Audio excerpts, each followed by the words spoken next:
Hey everybody, for the tool time today, I'm going to be doing this dapping block set. This is the cheaper version of a Rio.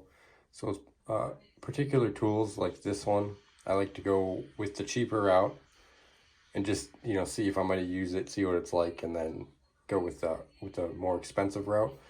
And you end up with two sets of tools, which is always nice. You can put one in the garage, you can give one away, you can hold one. So these guys, they're really nice. Comes with a dapping block and then the punches. So what you do is you take your dapping block here and you take the correct number. So this is a 21. It's written on the side. Then you would put a piece of metal in here and hit it with a hammer in the 21 slot. Try to find a piece of metal quick.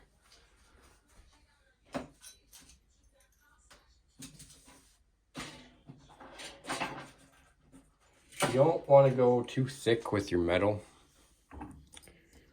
It ends up cracking, and I mean, you can go pretty thick, it's a little tricky. So this is dead soft copper. I don't even need a hammer. But you do that and it gives you a concaved or a convex surface, however you want to look at it. You can keep shrinking down in sizes. I'll post a picture up right now of what you can achieve by degrading the sizes.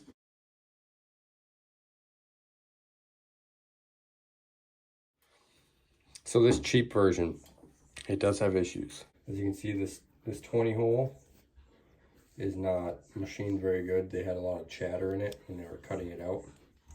All the punches are fine, so that's positive for that.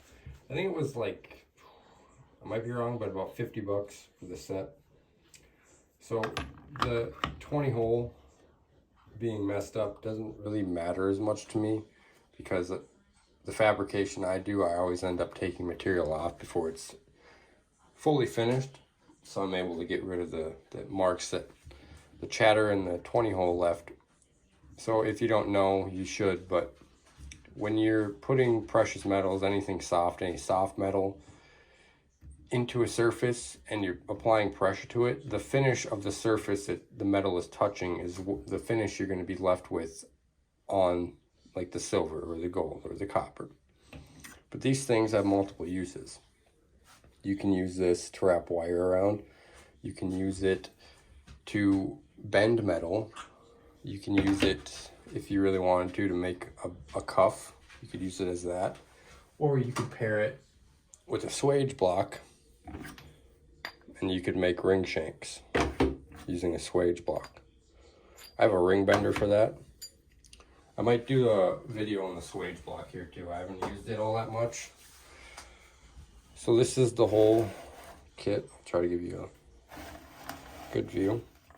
I think it comes with 21 pieces, including the block. It is a pretty decent little stand here. What I've gone ahead and done is oiled everything just so it doesn't rust. It's not stainless steel.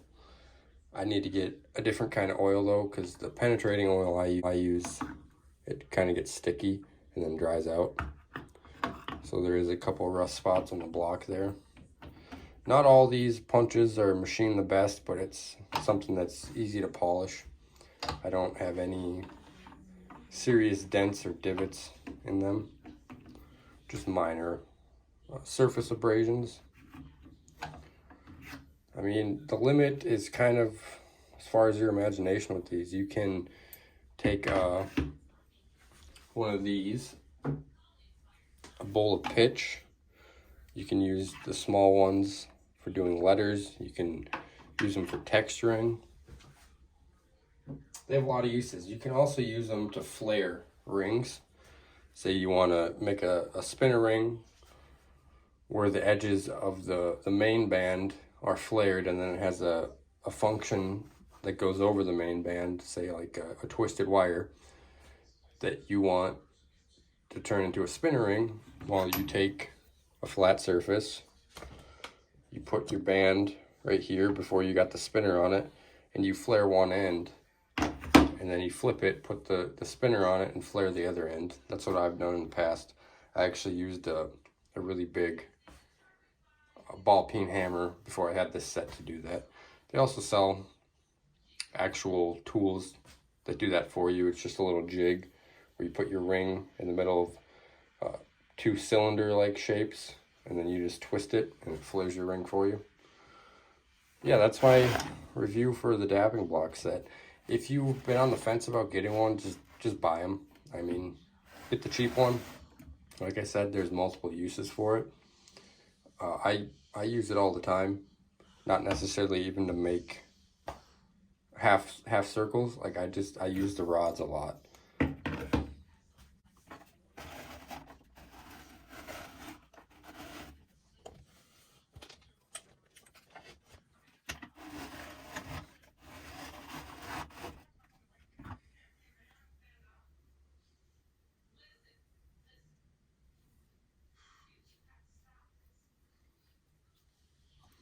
Alright guys, hope you learned something.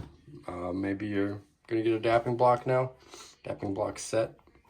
Like I said, they're really useful. You should just get one. There's a lot of tools in this industry where, you know, we don't always have a lot of money, so we kind of put off getting them.